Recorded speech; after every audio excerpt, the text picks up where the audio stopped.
వాగ్దానాలన్నీ మిగతా 4 రాష్ట్రాల్లో ఎవడెవడు ఏమేమి వాగ్దానాలు చేశాడని చెప్పి చూసుకున్నాడు. ఒక 1/2 డజన్ వాగ్దానాల నుంచి తీసుకొచ్చాడు.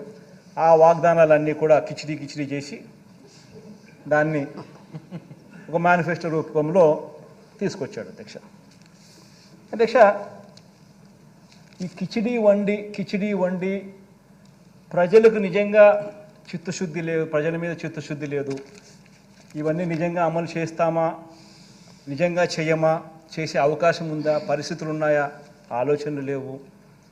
కేవలం మోసం చేయడానికి ఏది చెప్పాలా, ఏది చెప్తే ప్రజలను ఈజీగా నమ్మించగలుగుతాం అనే ఒక్క దిక్కుమాలిన ఆలోచనలతో అడుగులు ముందుకు పడతా ఉన్నాయి అధ్యక్ష. మరో వంక అధ్యక్ష, అంతకుముందే అధ్యక్ష పేదలకు సంక్షేమ పథకాలు జగన్ ఎక్కువగా ఇచ్చేస్తున్నాడని. ఇది నిజంగా దిస్ ఇస్ వెరీ ఇంపార్టెంట్ అధ్యక్ష. ఎందుకనంటే ఈ మాదిరిగా తను కిచిడి తయారు చేసేటప్పుడు మరో వంక ఒకసారి గమనించినట్టయితే అంతకుముందే పేదలకు సంక్షేమ పథకాలు జగన్ ఎక్కువగా ఇస్తున్నాడని, ఇలా ఇవ్వటం సరికాదని, సంక్షేమ పథకాల వల్ల అభివృద్ధి ఆగిపోతుందని, రాష్ట్రం శ్రీలంక అయిపోతుందని, జగన్ మాదిరిగా డీబీటీ చేస్తే రాష్ట్రం శ్రీలంక అయిపోతుందని ఇదే చంద్రబాబును మోస్తా ఉన్న ఇదే ఈనాడు, ఇదే ఆంధ్రజ్యోతి, ఇదే TV5 ఇదే రాతలు రాసి ఎన్నికల దగ్గరకు వచ్చేసరికి జగన్ ఇంత చెప్పినాడా, నేను ఇంత చెప్తాను అని చెప్పి ఏకంగా మీరు మోసాలు చేసేదానికోసం ఇన్ని చేస్తూ ఉంటే ఆలోచన చేయమని అడుగుతాను అధ్యక్ష. ప్రతి కుటుంబం కూడా దీంట్లో చర్చ జరగాలి. అంటే వీళ్ళకి సిన్సియారిటీ ఎక్కడుంది, వీళ్ళకి చిత్తశుద్ధి ఎక్కడుంది, వీళ్ళకి నిజాయితీ ఎక్కడుంది, ఏదన్నా ఒకటి చెప్తే చేస్తారా అని ప్రజలు నమ్మడానికి వీళ్ళలో ఎక్కడ ఉంది నిబద్ధత అని చెప్పి ప్రతి ఒక్కరు కూడా ఆలోచన చేయాలి అధ్యక్ష. వీళ్ళు ఏ ఒక్కరూ కూడా అధ్యక్ష అధికారం అన్నది కేవలం ప్రజలకు మంచి చేయడం కోసం వీళ్ళు ఉపయోగపెట్టుకునే దానికోసం రావడం లేదు అధ్యక్ష అధికారంలోకి.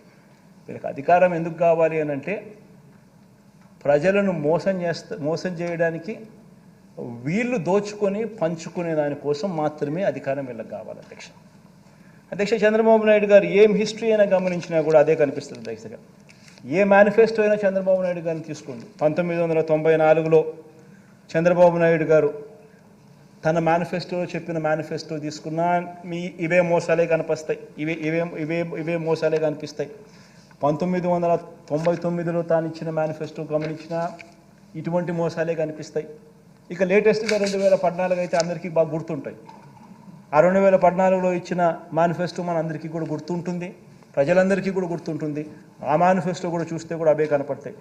ఆయన తొలి సంతకాలు అధ్యక్ష, ఆయన తొలి సంతకాలు సామాజిక వర్గాలకు ఇచ్చిన వాగ్దానాలు, రైతులకు ఇచ్చిన వాగ్దానాలు, అక్క చెల్లెమ్మలకు ఇచ్చిన వాగ్దానాలు, పిల్లలకి ఇచ్చిన వాగ్దానాలు, నిరుద్యోగులకు ఇచ్చిన వాగ్దానాలు, ఇలా మొత్తంగా 650 వాగ్దానాలతో మేనిఫెస్టో రిలీజ్ చేసి అందులో కనీసం 10% కూడా అమలు చేయకుండా ఆ మేనిఫెస్టో ఎక్కడుంది అని చెప్తే దాన్ని కూడా కనిపించుకోకుండా వెబ్సైట్లలో నుంచి తీసేసే పరిస్థితిలోకి పోయినాడు అని అంటే ఇలాంటి వ్యక్తి 2024 ఎన్నికల్లో ఇలాంటి వ్యక్తిని నమ్మడం